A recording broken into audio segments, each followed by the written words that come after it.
I think it's totally unfair. This is not just the way it works. Even if it's mistakenly or it's an error you committed, you don't just go around and think you could get away with stuff like this. Tonight, our Emmy award-winning Small Town Secrets investigative series takes us to Chelmsford. That is where a mother is questioning how police handled an investigation after a driver struck her teen daughter in the head with his truck's side view mirror. And at first, officers told her the driver would not face any charges. But NBC 10 investigator Ryan Kath explains what happened once he started asking questions.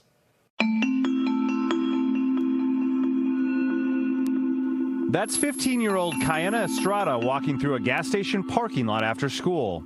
Watch as a black truck pulls in and then hits Kayana with the side view mirror right in the back of the head. I was kind of dizzy at first, and he asked if I was okay, and I said, hello, you just hit me with your truck, are you okay? And he just continued. As Kayana walked to the inside of the convenience store, you can see the mirror of the truck bent back from the impact.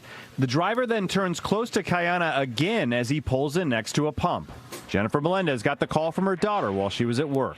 ¿Cuál fue su reacción al ver el video? Me dio mucho coraje. She described her reaction in English and Spanish to my colleague from our sister station, Telemundo. I was very upset. Video from their apartment complex shows Kayana holding the back of her head as she waited for a neighbor to let her inside. Medical records show doctors diagnosed her with a concussion. Jennifer went to the gas station where she watched the surveillance video of what happened. How it bops her. And I was very, very angry to see that somebody didn't see somebody walking in broad daylight on a beautiful day. But as Jennifer tried to hold someone accountable for her daughter's injury, she says it was difficult to get answers from police. They were trying to give us the runaround and not give us information, and maybe they thought I was going to go away. We won't respond and she'll go away. But no, I'm persistent. I'm not going to go away because it's my daughter. She got hurt. More than a week after the incident, a sergeant emailed Jennifer and revealed the identity of the driver. Brian Boyle, the owner of a local electrical company and the brother of a Chelmsford police officer. They all know each other. This town is very tight-knit. Everybody knows each other. All the kids grew up together. This gentleman that struck my daughter, he messed up. In the video, you see Boyle start to get out of the truck, but then stop, sit back in the driver's seat, and pull away from the gas station. According to the police report, Boyle told an officer he realized it wasn't a diesel pump, so he left. We checked and found the station has several pumps that offer diesel, just not the one where Boyle had parked. The sergeant also told Jennifer that by the time police spoke with the driver later that day, too much time had gone by to test for any impairment. At least want an apology, because I didn't even get that. Chelmsford police use an outside PR firm for media inquiries, so we haven't spoken directly with anyone from the department about this incident.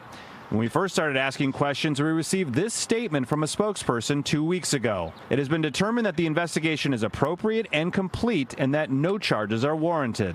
But as we press for details about the investigation and the driver's relationship to one of their own officers, that answer has now changed. After consulting with the Middlesex DA's office, police now say Boyle will be summoned to court for charges of leaving the scene of an accident and negligent operation.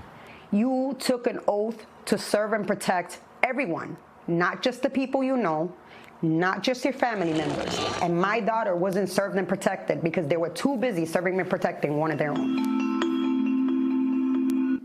So we reached out to the driver and we heard back from his attorney, who said his client's brother did not have any involvement in the police investigation. Chelmsford police told us the same. Boyle's attorney also says his client did not break any laws and believes that will be proven through the upcoming legal process in Lowell District Court. Ryan Kath, NBC 10 investigator.